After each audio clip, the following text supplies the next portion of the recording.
Alright guys, back with another video here. I've just been reviewing this here. Shyla just showed me a pretty amazing video by Carrie Leroy.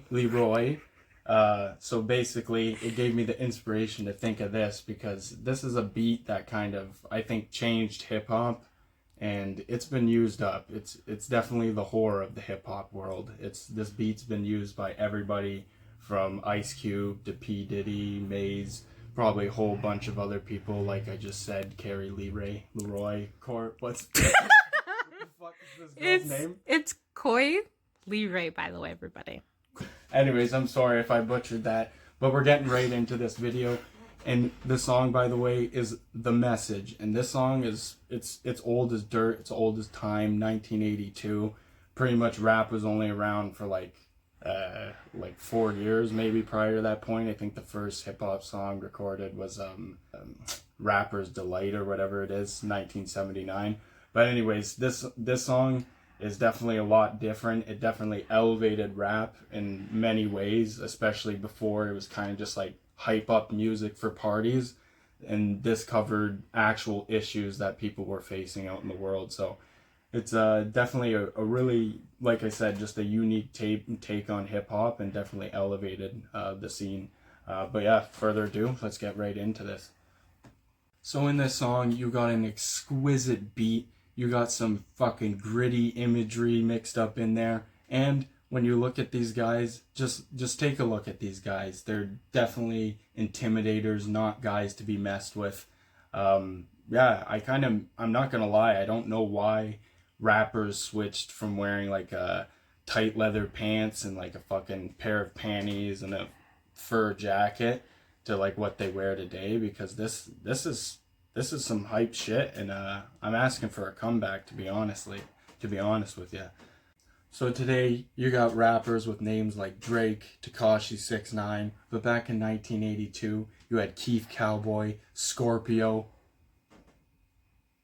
MELLE, Kid Creole, and not to be confused with Kid Creole by the same name. I read that on Wikipedia. Apparently there's two of them. And also just Raheem, which is pretty subtle considering you have a guy named fucking Keith Cowboy.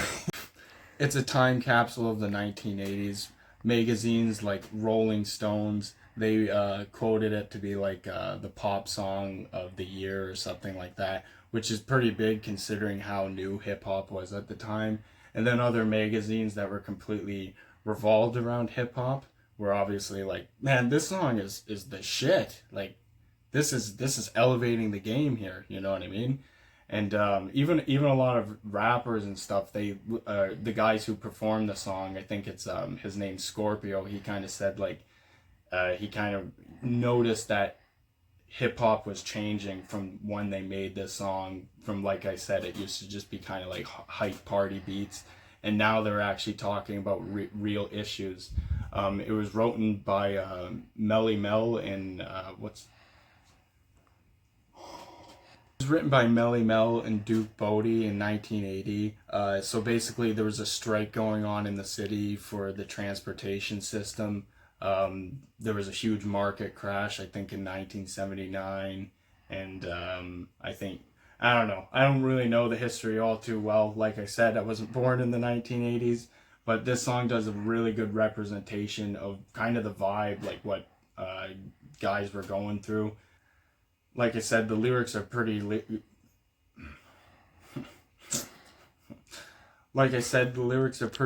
There's lyrics like they just kind of sneak in there, guys fucking hanging themselves and people getting their arms ripped off by trains and stuff like that. These guys are wearing tight pants and moon boots. They got the whole fucking shebang going on. Like I said, you definitely don't want to mess with these guys. I don't watch Dragon Ball Z. I never have, never will. But I assume when people talk about Super Saiyans, these are the guys that they're fucking talking about. Because just look at these guys. They're, just, wow. Yeah, rappers today, they gotta take note of these guys, because just look at them. This is how you intimidate a motherfucker. Just the smolder and the way they have a guy standing in the background when they're laying down some fucking wisdom on you. It's another level, man. And like I said, it elevated hip hop to another level. And you guys better put some fucking respect on, sorry. You guys better put some motherfucking respect on Raheem, MELLE, Kid Keith, Scorpio. Am I forgetting one? Oh yeah, Kid Creole. Not to be confused with Kid Creole. Read that on the Wikipedia. Fucking and Grandmaster Flash. He's the guy who fucking laid that funky beat that Coi Leray stole and did a very generic version. I might do a video talking about that because that was some weak sauce. Like anybody could hop on that beat and sound good. Like even me and my friends, like I'm a shit rapper. I could hop on that beat and do a better job than her. Is anyone looking for that? I wouldn't be looking for that. But I'll tell you what, I definitely was not looking for your rendition, Coi Leray. That was ass. Do better. And rappers got to take notes in the way where whatever happened to that smug laugh where people used to be like, you know, kind of like, it's like when you're getting bullied back in high school and you'd be like, man, please don't kick my ass. And they'd be like, I don't think so. You know what I mean? It's very intimidating. And I would also include that into some, you know, I don't know, maybe Sheck West. I feel like he could pull it off. Maybe some Bobby Shmurda pulling some of that shit. I don't know. I can only think of Rapper's Delight that would be like bigger than it that was done before it. But yeah, this song was huge, and like I said, it was done in 1982, and I even heard this song growing up a bunch. Me and my friends would bump it all the time, and it's like I said, it's a time capsule, and it's fucking timeless, and put some respect on their names.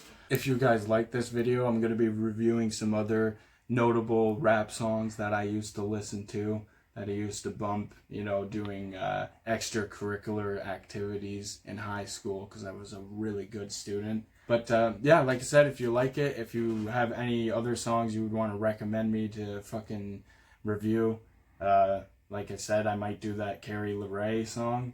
What's the song called? Girls are players too. Girls are players too. These guys are laying down some real wisdom on the world, and you're fucking making songs like Girls Are Players too off this beat. Like I said, Ice Cube used this beat, and then you got fucking Maze and P. Diddy who made a pretty banger version where they're kind of like, whoa, like, we're super cool guys and you just don't want to mess with us, you know what I mean? But I don't know. I guess girls are players too. So I'll probably do a version of that as well. I'm going to fuck off now. You guys are awesome, and I'll catch you guys in the comments if anybody is willing to talk to little old me in the comments. They'd be like,